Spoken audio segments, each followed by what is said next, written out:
Église kimbangiste, c'est l'église de Jésus-Christ sur la terre par son envoyé spécial Simon Kimbangu. Donc, c'est ça. Nero solana bino po bino bolo bake. Kimbangu ozo kumisa timba mpe kolo yesu ya tinda eti. Donc aza motinda mi ankolo yesu. Bino bozo kumisa aza motinda mi ankolo yesu. Bo biso to boyango. To boyango te. C'est qu'on a expliqué bino ezalaki ndenge nini. Maloba kolo yesu ya tikaki. OK? Donc, motinda mi wana nde bo bino bokanisela rango ezalaka bongo te. Boye bakango livre o bayeli bino na bandundu livre o bayeli bino histoire o bayeli bino ya kolo yesu. Eza histoire o esali kaka 22 000 ans. Esali 22 000 ans ya pamba. Siko avant 22 000 ans bondela nani? To bandai ko beela nani? Avant kolo yesu to bandai ko beela nani? To bandai bondela nani? Ba koko na biso bandai ko bondela banani? Po bango pe na tango ya kala avant ba découvrir histoire ya kolo yesu avant ba ko découvrir ngo pa na biso bango bazalaka déjà na banzambe na bango. Bazalaka na ba dieu Zeus, ba dieu Mercure, ba dieu Vénus, ba dieu Vénus wala mwasi.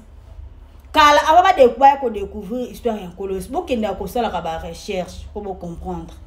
Bozomona tango ba yé ko découvrir histoire ya fumu Yesu tata de lungana accomplissement ne bayaka ko zwa ya bango bakotisa kota mpe na ba religion mais boko comprendre te na oya biso bakoda na bandenge na bango ezala na mpe kana kati bazapi na bandenge na bango na doctrine na bango bango bandeko ko bondela tango bayako découvrir ke biso kotoyo tozaka déjà na histoire ya kala ya fumu Yesu luza Yesu bakoko na biso baboma batika bandeko na nga ata bofinginga nalinga bino makasi bino nyonso na kraka bino à mort po bandeko na nga ata bofinginga je vous aime grave.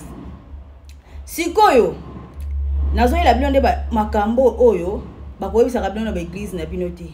Nazoyela bino makambo oyo botikalaka koyeba te.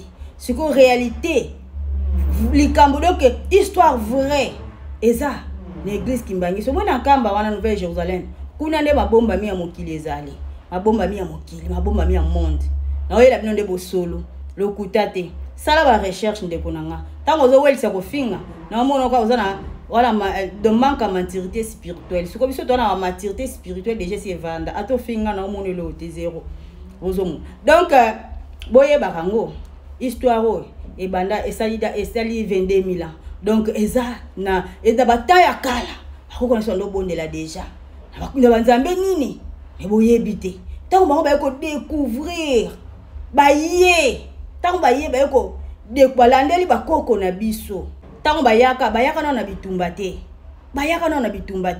bayaka na kimia pona ko découvrir po bayokaka déjà histoire ya paso ezalaka kotoyo ke mutu moko azalaki comme azaki mwana nzambe babomaka ye abakaka na ekulusi ko biloko abongo pesa émotion ne basundola ba doctrine na bango bayeko zwa oya biso tosambelaka fumu Yesu luza Yesu papa de lungana ye wana bomonaka bakoma kuna koya na ya mibale na komba ya de lungana koya na na tango akala na komba luza Yesu tango bozomona kolo Yesu azolo bake tata na nga seke kimbangu soki bomoni ke kimbangu atangi kolo Yesu seke bayokana ezalaki programme bayokanaka ke tata na tango liboso tata ya yemoko kolo mokili mokundoli ya mai mabomba mana molili abimisa yango polele kimbangu yemoko kolo mokili asala likolo na se kolo Yesu se kimbangu ndeko nanga kolo Yesu se kimbangu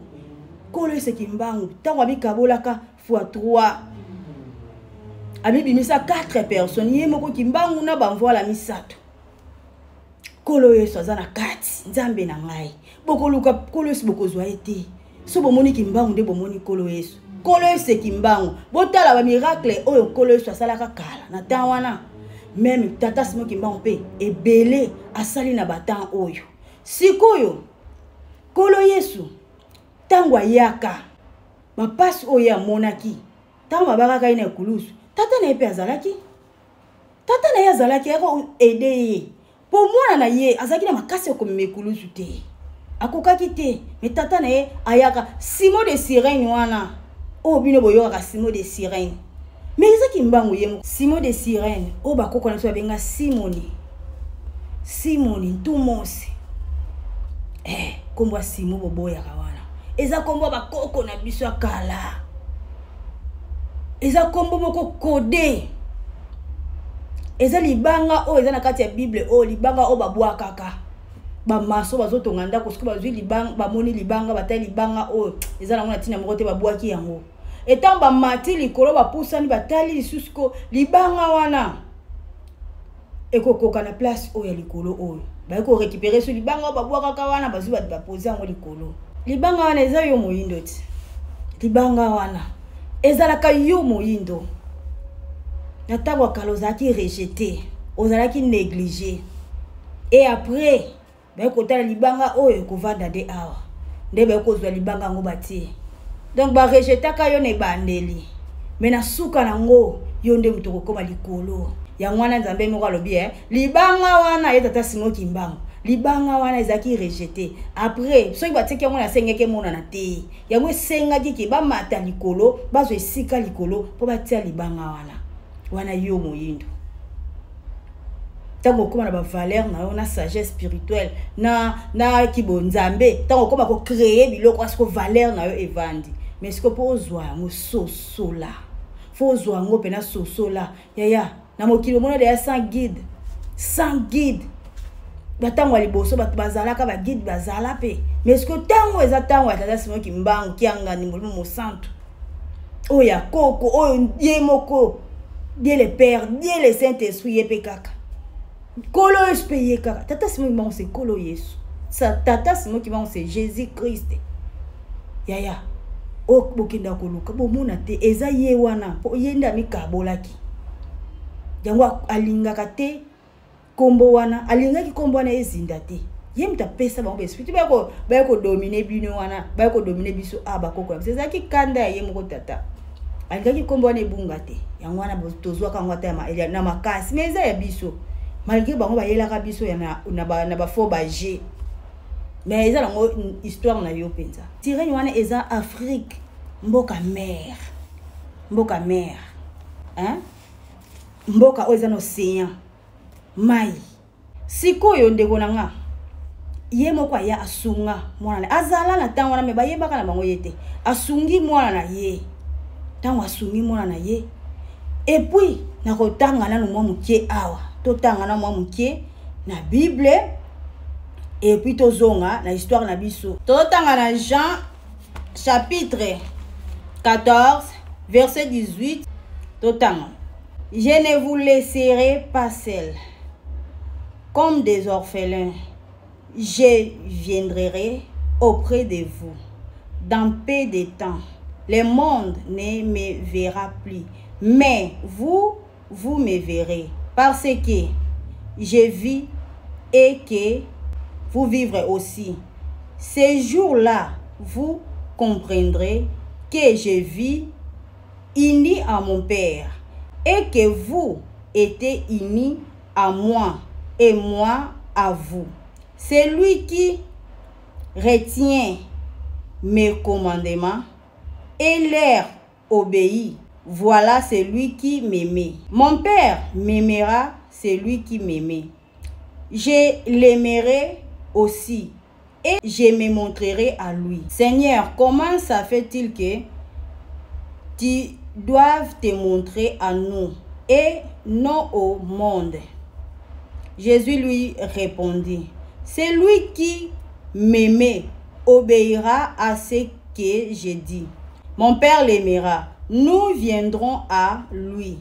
Mon Père et moi, et nous habiterons chez lui. Ce que vous m'entendez dire ne vient pas de moi, mais de mon Père qui m'a envoyé. Je vous ai dit cela pendant que je suis encore avec vous.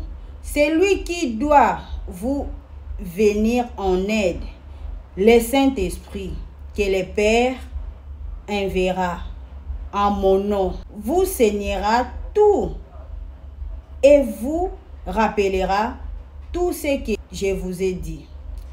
c'est la paix que je vous laisse. C'est ma paix que je vous donne. Je ne vous la donne pas à la manière du monde. Ne soyez pas iniquites, ne soyez pas effrayés. Vous m'avez entendu dire, je m'en vais, mais je reviendrai auprès de vous.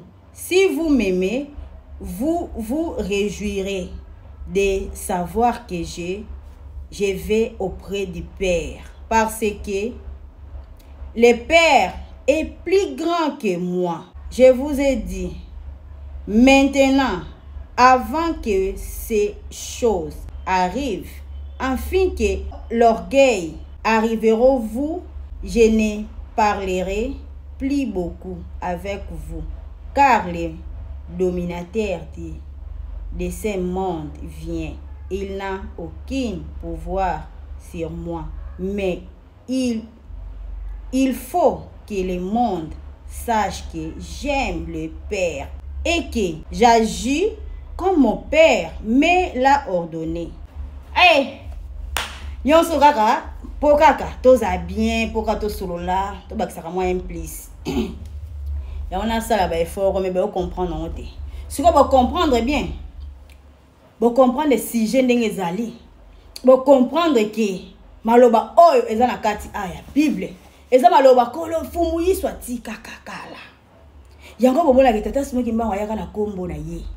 Pona nini tata na ye moko zolo maloba oyo azolo beza ye te.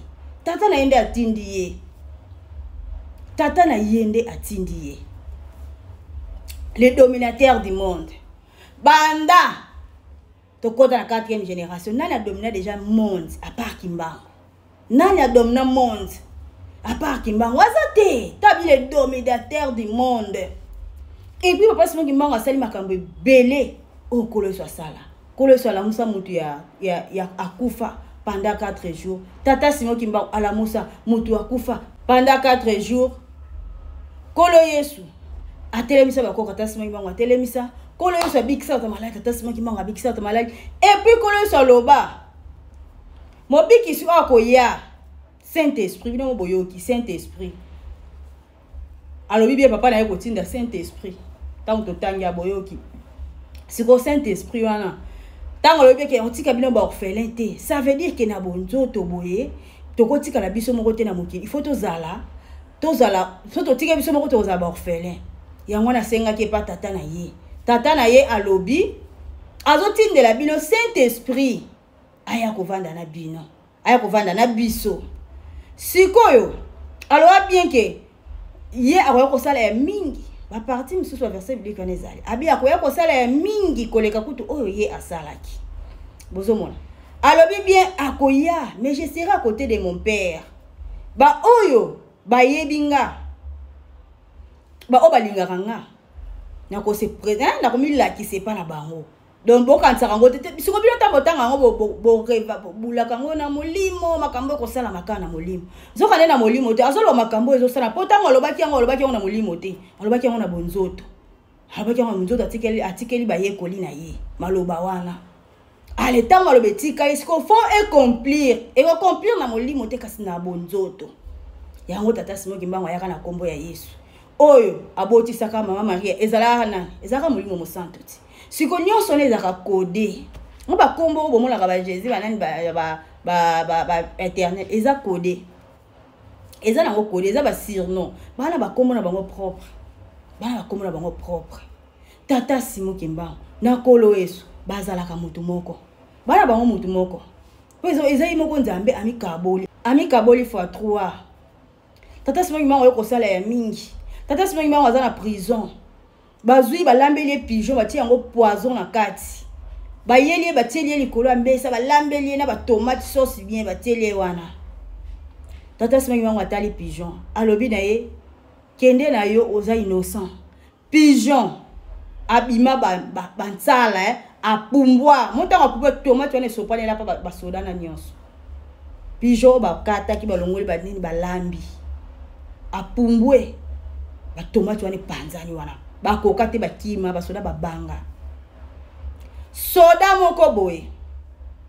aye ko beta ya mundele abeta tata simoki mbangu mbata tango tatoli mbata mbala moko soda na kabwana parti musu moyindo parti musu mundele na Lubumbashi bato ebele bayebi makambo na zoloba basenga ye bolimbisi na façon nyonso po azongisa ye bobimba azongisa mundele ndenge azalaki yango na yesaka bino biso de tobota bango biso de toyaka liboso na mokili biso banoir et après biso de toboti bango baute pa na biso baza baleki na biso donc et après babondela tata simoki babondela nde ayo kozongisa ye mundele tango azongisa ye mundele bazwe pe bazongisa na mboka na ye atikala suko zonga boete po atomboka yondo zo déranger biso yondo zo pesa biso kanda mbata ba moko akabwani kote musu mundele kote musu boyindo yaya nani akosali kambwana a part Kimbangu nani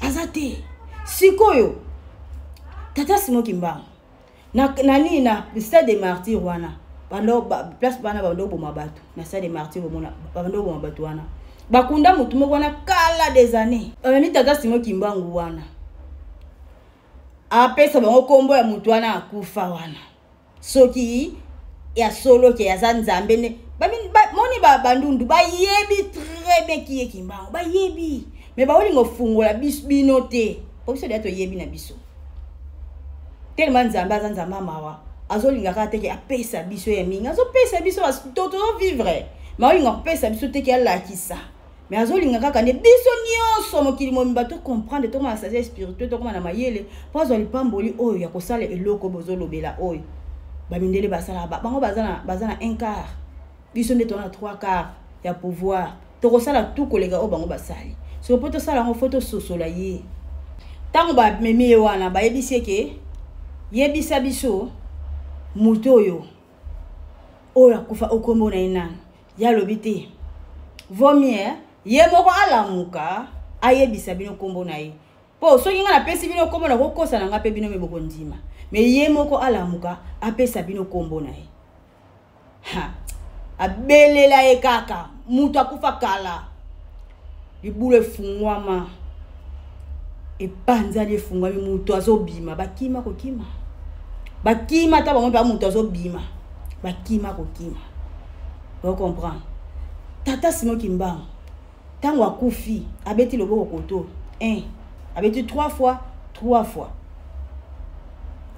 abeti 3 fois alali akeda minde donc azongisa nzoto bango bakufaka te molimo sato akufaka te Nzambe akufaka te banani basoda bazwa bapasola ye basala autopsie batala na kati eloko te ata muchopo te azali eloko te na kati na ye eloko te vide makile bima te eloko te na kati na ye bino bato bolingaka ke tata Simon Kimbangu asala kaka ndenge kolo Yesu asalaki kolo Yesu kutu asekwaka ye asekwa te nzoto na ye pola na sama bele bo comprendre na mambolo barate ye moko tata tindaki mwana na ye po mwana tata tindi mwana siko mwana akei tata aye na kombo ya mwana aye na kombo ya tata Yesu na kombo ya mwana eza mabongisi na bango po ye moko wana pe kaka bandeko nanga kolo Yesu bozelaka so bo sosoli Kimbangu te bomona epete na comprendre te bato mundi boza ba ignorant bino le pela ba ignorant manque de sagesse spirituelle bino penza le peuple péri manque de connaissances wana bino bolobaka wana eza nde bino po wana connaissance te tradition na oyebi yango te mboka na yo baza ancêtre na yo bisika mokile banda oyebi te po toza na Afrique fo yebaka makambo mboka na yo makambo Afrique oyebi te tala siko boyebi ke tata Simon Kimbangu pe bazwa ekuluzu pona babaka ene ekuluzu babaka molimo mosantu na ekuluzu tamba bakenda kozwa ekuluzu ya munene po bato nyonso bakenda kozwa ekuluzu wana babuka na makolo bakata na maboko bakosala ndenge moko te mwana babakele ekuluzu tata solo ekuluzu donc babuka na makolo bakata na maboko bakoka te nini o basala tata te est-ce que balonga te siko tan oyo tozala ngo eza su tan wana te ta bino bolo ki akufa raté akozongisa nzoto wana mais nzoto wana si lelo ezaka na kamba lisu moko ofunga moko okangama température 36 degrés yana lobela likambo eza na kamba bakunda yango lisusu te ezalaka wana boluka bosala ba recherche bokende kotuna bakunda yango lisusu te so botalika na bible na bino o sujet o pezali